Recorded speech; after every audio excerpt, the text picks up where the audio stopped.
മോന് എരിവാലൻ പുട്ടിക്ക് കഴിക്കണം, റെഡിയാക്കിക്കോളൂ. എരിവാല പുട്ടിക്കോ? അതെന്താ? എന്താണെന്ന് എനിക്കും അറിയില്ല, പിന്നെ സാറ് പറഞ്ഞതാ. എന്നാൽ പിന്നെ ആ സാറിനോട് തന്നെ ചോദിച്ചാലോ?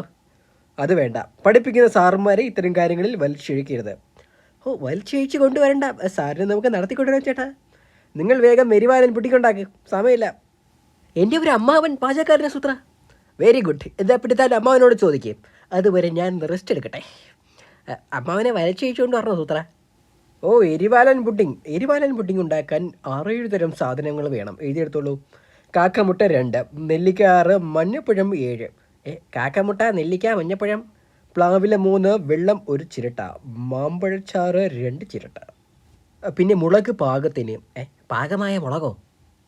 പാകത്തിന് എന്ന് പറഞ്ഞാൽ വേണ്ട അളവിൽ എന്നർത്ഥം. പുഡിംഗ് ഉണ്ടാക്കേണ്ട വിധം ഇനി പറയാം.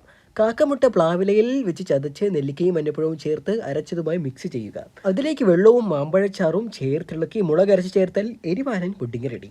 കാക്കമുട്ട, നെല്ലിക്ക, മഞ്ഞപ്പഴം, പ്ലാവില, വെള്ളം, മാമ്പഴച്ചാറ്. എടാ, ഇതൊക്കെ എത്ര വേണമെന്ന് എഴുതിയിട്ടില്ല. ഓ, അമ്മാവൻ പറഞ്ഞതാ, എന്നെ എഴുതാൻ മറന്നു. പോയി ചോദിച്ചിട്ടാണോ, ഇല്ലെങ്കിൽ കടീൻ്റെ ഇടി ചോറ. അമ്മാവ.